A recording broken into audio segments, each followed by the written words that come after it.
Hello student, कैसे हैं आप सब लोग। आई होप सब लोग अच्छे होंगे और आप देख रहे हैं मेरा यूट्यूब चैनल जहां पर मैं बीएससी, एमएससी और इंजीनियरिंग मैथमेटिक्स पढ़ाता हूं, जिसमें से जो हमारा टॉपिक चल रहा है वो स्पेशल फंक्शन का जैकोबी पॉलिनोमियल का चल रहा है। और आज ये हमारा नया चैप्टर है। और इससे पहले मैंने आपको पढ़ाया था लैगर पॉलिनोमियल। लैगर पॉलिनोमियल होता क्या है वो सब चीज़ें हमने बताई हुई थी। तो अगर आपने नहीं पढ़ा है तो ये आई टैब बन के आ रहा है, वहाँ पर जाइए, प्लेलिस्ट बनी हुई है, प्लेलिस्ट में वीडियो मिलेंगी, तो आप पहले देख लीजिए। उसके बाद अगर आज का नया चैप्टर समझेंगे तो काफ़ी अच्छे समझ में आएगा। और यहाँ पर देखिए जो जैकोबी पॉलिनोमियल है वो होता क्या है वो सब चीज़ें हम पढ़ने वाले हैं। और उससे पहले वीडियो को लाइक कर लीजिए एंड चैनल को सब्सक्राइब कर लीजिए। तो देखिए यहाँ पर जो जैकोबी पॉलिनोमियल है तो ये देखिए मैंने पूरा पहले से ही लिख कर रखा हुआ है। इस वजह से लिख कर रखा हुआ है कि सिर्फ आपको मैं समझाऊं, ठीक है, क्योंकि यहाँ पर आपको समझाना बहुत ज़रूरी है, लिखाना तो वो तो बात की बात रहती है ना। तो देखिए जैकोबी पॉलिनोमियल, सबसे पहले तो मैं इसके एग्जाम के बारे में बता देता हूँ कि ये एग्जाम में किस तरीके से पूछा जाता है। तो देखिए एग्जाम में सबसे ज़्यादा पूछे जाते हैं इसके जनरेटिंग फंक्शन, रॉड्रिगो फार्मूला पूछा जाएगा, रिकरेंस रिलेशन पूछा जाएगा और इसकी डेफिनीशन पूछी जाएगी और ऑर्थोगोनल प्रॉपर्टी पूछी जाएगी। तो ये सब पूछे जाते हैं। तो यहाँ पर मैंने डेफिनीशन इसलिए लिया है क्योंकि डेफिनीशन बहुत ही ज़रूरी है और यहाँ से आपके फॉर्मूले बनना स्टार्ट हो जाते हैं और आपको दिमाग में रखना है इन फॉर्मूला को, क्योंकि जब भी आप जनरेटिंग फंक्शन सॉल्व करोगे, जनरेटिंग फंक्शन आप डिफाइन करोगे, है ना, तो उसमें आपका फॉर्मूला लगेगा और जो रॉड्रिगो फार्मूला है वहाँ पर भी यूज होने वाले हैं। तो कहने का मेरा मतलब है कि यहाँ से आपकी जर्नी स्टार्ट हो जाती है, ठीक है। तो सबसे पहले देखिए यहाँ पर जो जैकोबी पॉलिनोमियल होता क्या है, तो वो देखिए यहाँ पर कि जैकोबी पॉलिनोमियल वो पॉलिनोमियल होता है जो इस रिलेशन को क्या करता है, सेटिस्फाई करता है, ठीक है। अब देखिए ये जो रिलेशन है इस रिलेशन को आपको याद रखना है, ठीक है। कैसे याद रखना है मैं समझा देता हूं कि देखिए सबसे पहले तो जो जैकोबी पॉलिनोमियल होता है उसको डिनोट करते हैं, ये नोटेशन होता है, ये नोटेशन होता है। इसको आपको इस तरीके से कहना है कि P N alpha beta X, ठीक है, P N alpha beta X, ये जो है ये आपका नोटेशन हो गया। और नोटेशन के बाद ये जो रिलेशन है इस रिलेशन को आपको अच्छे से याद रखना है। इस रिलेशन को याद करने से पहले मैं आपको थोड़ा सा बता देता हूँ कि मैंने आपको जब हाइपरज्योमेट्रिक फंक्शन बताया था तो हाइपरज्योमेट्रिक फंक्शन में कुछ इस तरीके से लिखा करता था, मैं लिखता था कि नहीं लिखता था, और वो मैंने आपको समझाया भी हुआ है। तो अगर हाइपरज्योमेट्रिक फंक्शन नहीं पढ़ा है तो हाइपरज्योमेट्रिक फंक्शन थोड़ा सा आप देख लीजिए ताकि आपको थोड़ा बेसिक नॉलेज हो जाए, ठीक है। तो यहाँ पर देखिए थोड़ा सा यहाँ पर जनरेटिंग फंक्शन का भी रोल है। तो यहाँ पर जैसे P N alpha beta X is equal to, ये आपको याद रखना है, ठीक है। याद करना बहुत ही ज़रूरी है और यहाँ पर आपको सबसे ज़्यादा ज़रूरी है यहाँ पर प्लस माइनस याद रखना कि माइनस कहाँ पर है और प्लस कहाँ पर है, 1 माइनस एक्स है कि x माइनस 1 है, वो सब चीज़ें आपको दिमाग में रखनी पड़ेगी, ठीक है। और दूसरी बात यहाँ पर इसको जब ये आपका सेटिस्फाई हो जाता है पॉलिनोमियल, तब हम यहाँ पर जो जैकोबी डिफरेंशियल इक्वेशन है वो डिफरेंशियल इक्वेशन कुछ इस तरीके से होती है, ठीक है, कुछ इस तरीके से होती है differential equation.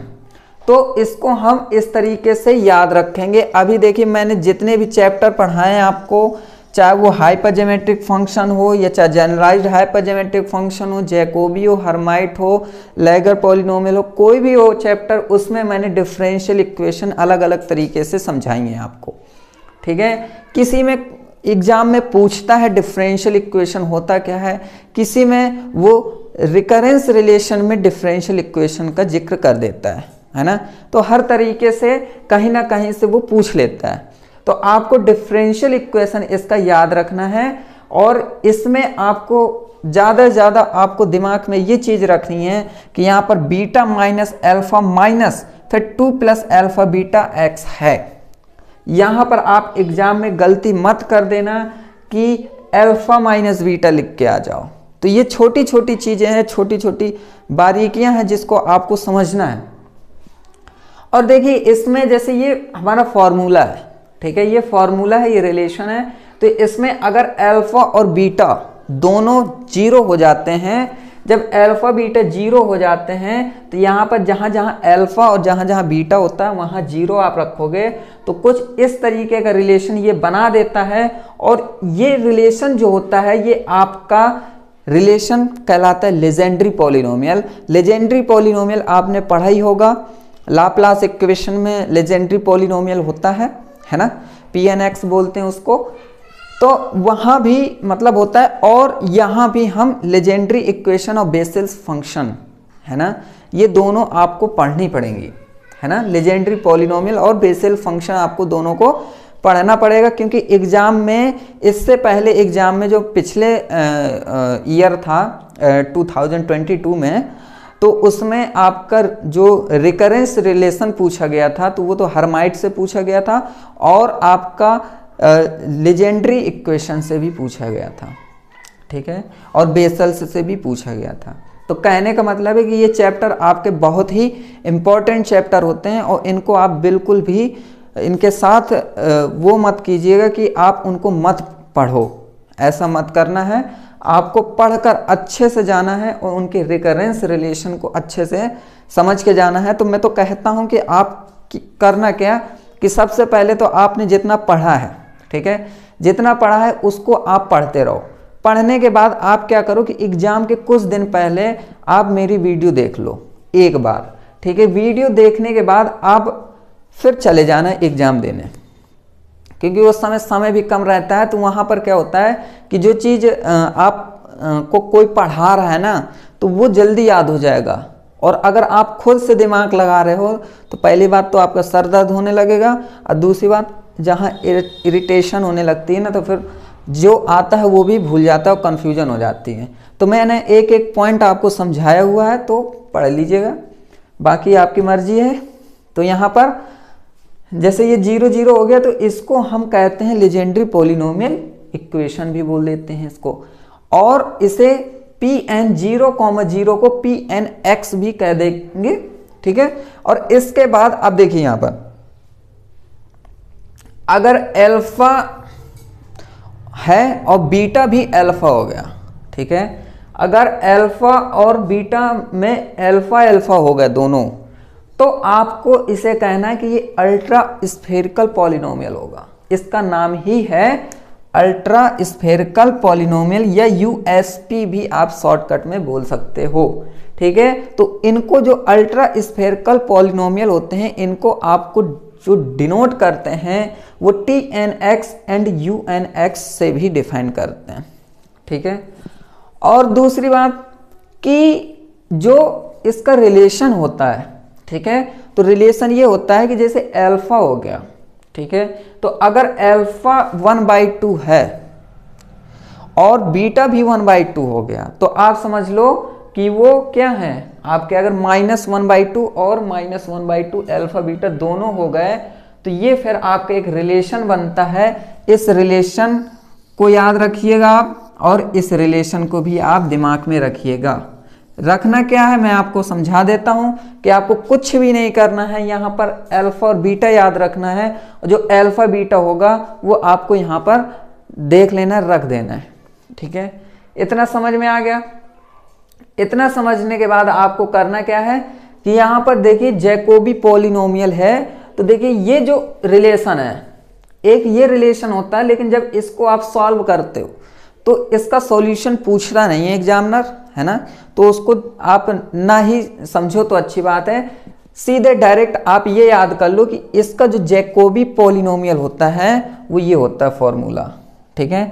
Pn alpha beta x summation लगा है, m = 0 से n तक जाना है, फिर 1 + alpha n, 1 + alpha + beta n + m upon में m factorial n - m factorial 1 + alpha m, and इसी के आगे लिखा है 1 + अल्फा + बीटा n, इसी के अपॉन में लिखा है इस, और फिर इसके बाद आपको क्या करना है x - 1/2 की पावर m है, साथ में मल्टीप्लाई में, ठीक है। तो ये आपका फॉर्मूला है जैकोबी पॉलिनोमियल का। तो ये डेफिनीशन है, इस डेफिनीशन को आप अच्छे से याद रखिएगा, अच्छे से आप प्रैक्टिस करते रहिए, ठीक है। इसको अच्छे से प्रैक्टिस करते रहिए जैकोबी पॉलिनोमियल का। देखिए सबसे मेन क्या है कि मुझे सिर्फ आपको ये समझाना था कि जैकोबी पॉलिनोमियल को नोटेशन जो नोट करते हैं, डिनोट करते हैं, वो किस तरीके से होता है, वो आपको आपके दिमाग में डालना था मुझे, ठीक है। तो वो चीज़ आपको पता चल गई कि जैकोबी पॉलिनोमियल का जहाँ भी जिक्र होगा तो आप समझ जाओगे कि वो Pn अल्फा बीटा x की बात कर रहा है। और दूसरी बात कि उसका थोड़ा सा मुझे रिलेशन समझाना था, रिलेशन आपको दिखाना था, एक बार नज़र में डालना था कि भाई ये रिलेशन होता है और जैकोबी पॉलिनोमियल को इस तरीके से भी लिख सकते हैं, ये भी मुझे समझाना था आपको, ठीक है। बाकी मैंने इसके बारे में आपको बताया है, मैंने ये चीज़ अभी आपको सॉल्व करके नहीं बताई कि भाई इसको सॉल्व करके वो कैसे लाते हैं, ये डिफरेंशियल इक्वेशन है, ये मैंने आपको एक जैसे क्या बोलते हैं, एक घर होता है, ठीक है। घर होता है तो घर में क्या होता है कि चलो बता दो कि ये मतलब ये गेस्ट रूम है, ये यहाँ पर किचन है, ऐसे मतलब सब कुछ समझा दिया जाता है। उसी तरीके से अब आपको ये तो समझाया नहीं जाता कि ये कब कैसे बना घर, है ना। उसी तरीके से ये है कि आपको सिर्फ मैं ये समझा रहा था कि ये है क्या चीज़, जैकोबी पॉलिनोमियल है क्या चीज़, ये मैंने आपको समझाया है। अभी मैंने इसके बारे में सॉल्व करके नहीं समझाया, और वो हम समझाएंगे नेक्स्ट लेक्चर में। नेक्स्ट लेक्चर में हम पढ़ेंगे जनरेटिंग फंक्शन, और जनरेटिंग फंक्शन को 3 पार्ट में पढ़ेंगे, ABC, ठीक है। कैसे, क्योंकि जनरेटिंग फंक्शन उसका काफ़ी थोड़ा सा बड़ा है और थोड़ा उसमें सॉल्व करने वाला ज़्यादा सिस्टम है ना। तो 3 पार्ट में हम सॉल्व करेंगे, और एग्जाम में 3 पार्ट अलग अलग से पूछे जाते हैं। मतलब A पार्ट अलग से पूछेगा, B पार्ट अलग से पूछेगा, C पार्ट अलग से पूछेगा, इस तरीके से पूछेगा, और पूछा भी गया है एग्जाम में। तो हम इसके बाद हम पढ़ेंगे जनरेटिंग फंक्शन, और जनरेटिंग फंक्शन के बाद हम पढ़ेंगे फिर रॉड्रिगो फॉर्मूला, और फिर उसके बाद आगे हम और भी पढ़ेंगे, वो हम बाद में बताएंगे। अभी सिर्फ आपके दिमाग में ये होना चाहिए कि भाई जैकोबी पॉलिनोमियल का फॉर्मूला और डिफरेंशियल इक्वेशन और इसका नोटेशन होता कैसा है, तो ये चीज़ समझ ली है। मिलेंगे नेक्स्ट लेक्चर में नए टॉपिक के साथ ही, समझो, है ना, क्योंकि वो भी एक जनरेटिंग फंक्शन एक टॉपिक ही तो है, उसको भी हमें कंप्लीट करना है। तो नए टॉपिक के साथ मिलेंगे, और अभी के लिए इतना ही है। और वीडियो को लाइक करते रहिए और चैनल को सब्सक्राइब करते रहिए। अब मिलते हैं नेक्स्ट लेक्चर में, तब तक के लिए खुश रहिए, and thank you very much और good bye. Okay, all the best.